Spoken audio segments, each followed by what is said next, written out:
हरियाणा के अंदर जिस तरीके से लगातार आकाश आनंद की जनसभाएं हो रही हैं, लगातार रैलियां हो रही हैं, लोगों का प्यार मिल रहा है। आपको बता दें कि कलायत के राजौंद में जिस तरीके से आकाश आनंद बीजेपी के ऊपर और कांग्रेस के ऊपर पलटवार करते हुए नजर आए और पूरी तरीके से ये कहते हुए नजर आए कि ये वही कांग्रेस है जिसने कुमारी शैलजा की इज्जत नहीं की, ये वही भारतीय जनता पार्टी है जिसने 10 साल के अंदर कोई विकास नहीं किया, न उसने शिक्षा पर विकास किया है, न उसने रोजगार पर विकास किया है।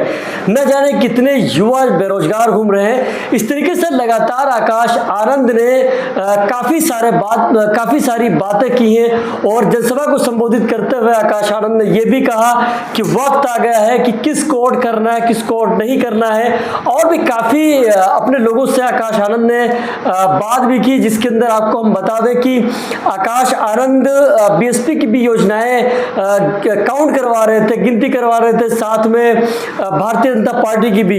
लेकिन आकाश आनंद ने क्या कुछ कहा है, चलिए हम आपको सुनाते हैं। परंतु साथियों, इन्हें 10 साल हो गए सत्ता में बैठे हुए। हरियाणा की जनता ने इन्हें 10 साल लगातार सत्ता में बना के रखा है। परंतु अब आपको इनसे सवाल करना होगा जब ये आपके बीच में आए कि भाई 10 साल तुम्हें मौका मिला, हरियाणा की जनता ने तुम्हें 10 साल मौका दिया है। हमें सवाल चाहिए, हमें जवाब चाहिए कि हमारे यहाँ पर युवाओं के लिए क्या क्या तुमने क्या किया। आपने हमारे बच्चों की शिक्षा के लिए क्या किया, आपने हमारे युवाओं के रोजगार के लिए क्या किया, हमारे आपने माताओं बहनों की चढ़ती हुई आसमान छूटी हुई महंगाई के लिए। साथियों, हर मुद्दे पे मैं आपको एक एक टिप्पणी छोड़ के जा रहा हूँ, एक एक फैक्ट छोड़ के जा रहा हूँ, जिसके बल आप मुझसे सवाल कीजिएगा। साथियों, जब हम शिक्षा की बात करते हैं तो पिछले 10 सालों में यहाँ पे भाजपा की सरकार ने हमारे बच्चों के लिए 5000 स्कूल बनाने की बजाय जो खुले हुए 5000 प्राइमरी स्कूल थे वो बंद करने का काम किया। अब आप बताइए, एक तरफ हमारे यहाँ पर बच्चों की पढ़ने की संख्या बढ़ रही है, दूसरी तरफ ये भाजपा वाले हमारे बच्चों के स्कूल बंद कर रहे हैं। अब आप बताइए, क्या इन्होंने हमारे बच्चों की शिक्षा के साथ खिलवाड़ किया कि नहीं? इतना ही नहीं साथियों,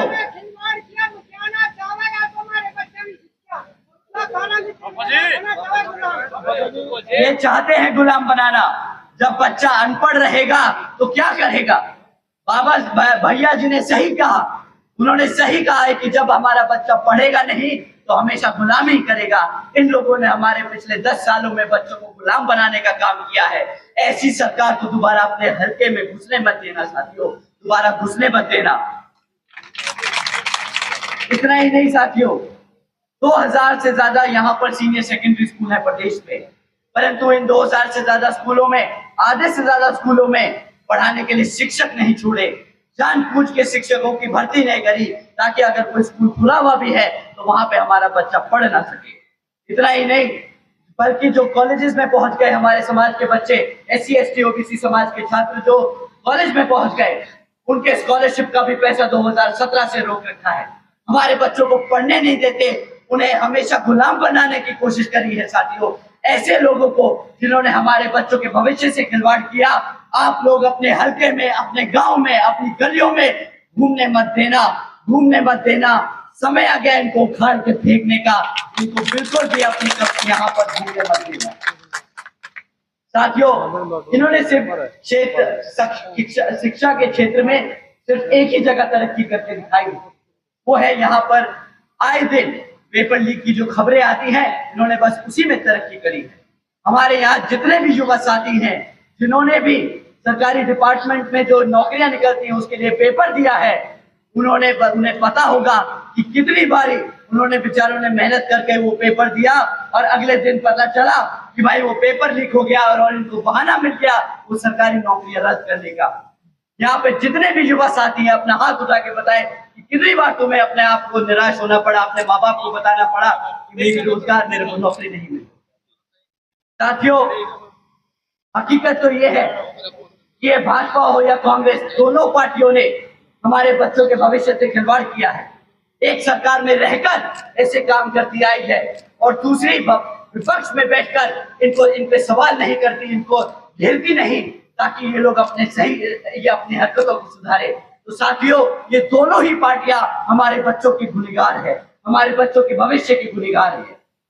यहाँ बैठे आप लोगों सभी साथियों को मैं बता देना चाहता हूँ कि अगर आप यहाँ पर अगर आप माजरा जी को जिताकर विधानसभा भेजेंगे तो जिस तरीके से आदरणीय बहन कुमारी मायावती जी ने यूपी में 7 लाख से ज्यादा बच्चियों को 12वीं तक की शिक्षा मुफ्त में देने का काम किया था, उसी तरह यहाँ पर भी श्री अभय सिंह चौटाला जी जब मुख्यमंत्री बनेंगे आप लोगों की मदद से, तब यहाँ पर आपकी बच्चियों को भी मुफ्त में शिक्षा देने का काम किया जाएगा। साथियों, आदरणीय बहन जी के शासनकाल में इतना ही नहीं, मुफ्त में शिक्षा ही नहीं बल्कि 6 engineering colleges, 2 homeopathic colleges, 24 polytechnic colleges, 2 paramedical colleges, 6 universities, 200 से अधिक इंटर डिग्री कॉलेजेस, 100 से अधिक ITI, 550 से ज्यादा हाई स्कूल और 5,500 से ज्यादा प्राइमरी स्कूल बनाने का काम किया था। उतनी ही तेजी से, उतनी ही संख्या में आपके यहाँ पर स्कूल और कॉलेजेस खोले जाएंगे, आपको बच्चों को मुफ्त में शिक्षा दी जाएगी ताकि आपका बच्चा अपने पैरों पर खड़ा हो सके। साथियों, अगर हम आपको बताएं रोजगार के मुद्दे पे इनको घेरना है, जब ये आपके बीच में आए, हमारे युवा साथी मोर्चा खोल लें कि भाई बेरोजगार युवा भाजपा की देन। पिछले 10 सालों में इन्होंने इतना बुरा हाल किया हमारे युवाओं का। आज 40% हरियाणा का युवा बेरोजगार घूम रहा है। आप बताइए, ऐसा नहीं कि ये रोजगार नहीं दे सकते। साथियों, भाजपा की सरकार में आज अगर हरियाणा की सरकार में हम खाली पद देखें तो 2 लाख से ज्यादा सरकारी पद खाली पड़े। ये चाहे तो हमारे सभी युवाओं को रोजगार दे सकती है, परंतु ये देना नहीं चाहती। इतना ही नहीं, जो कॉलेजेस में पढ़ाने वाले लेक्चरर्स हैं, वो 2000 से ज्यादा लेक्चरर्स पिछले 10 सालों से इनसे मांग कर रहे हैं कि भाई हम टेम्परेरी हैं, हमें कच्ची नौकरी दे रखिए, आप हमें पक्का करिए। उनको भी ये नहीं सुनते। हमारे जो क्लरिकल वर्कर्स हैं उन्होंने अपनी मांग रखी कि भाई हमारी 35,000 रुपए मिनिमम वेज कर दीजिए, उन्होंने उनकी भी नहीं सुनी। साथियों, जब 2000 से ज्यादा लेक्चरर्स परमानेंट होने की मांग कर रहे हैं, 40% युवा बेरोजगार घूम रहा है, इनके पास 2 लाख नौकरियां हैं देने को, परंतु ये सब नहीं करेंगे।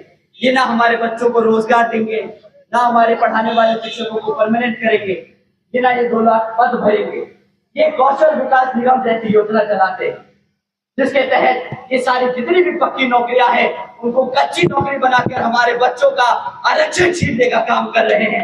हमारे बच्चों की नौकरियों में से आरक्षण छीनने का काम कर रहे हैं। एक तरफ भाजपा की सरकार और कांग्रेस की सरकार रही है जो ऐसे काम और ऐसी योजना चलाती है, और दूसरी तरफ श्री अभय सिंह चौटाला जी की सरकार बनेगी जो आदरणीय बहन जी की सरकार से प्रेरणा लेकर यहाँ पर, जैसे आदरणीय बहन जी ने 90,000 से ज्यादा अधिक शिक्षकों को रोजगार दिया था, 1 लाख से अधिक सफाई कर्मचारियों की भर्ती करी थी, 2 लाख से अधिक पुलिस फोर्स में भर्ती करी थी, 30 लाख से अधिक सभी अपर कास्ट समाज के विभिन्न जातियों के बच्चों को सरकारी नौकरी देने का काम किया था। उसी तरह श्री अभय सिंह चौटाला जी भी इतनी ही बड़ी संख्या में हमारे सभी युवाओं को यहाँ पर रोजगार देने का काम करेंगे। साथियों, इतना ही नहीं, आदरणीय बहन जी के समय में कृषि एवं संबंधित कार्यों में बहन जी ने मिनिमम वेज, जो डेली वेजर होता है, उसकी 55 रुपए से कमाई बढ़ाकर 100 रुपए प्रतिदिन कर दी थी। और हमारे सभी पिछड़े वर्गों के साथियों को जानकर अच्छा लगेगा कि उन्होंने क्रीमी लेयर की वार्षिक आय को 3 लाख रुपए से बढ़ाकर 5 लाख रुपए कर दिया था। आप सभी को उसी तरीके से आज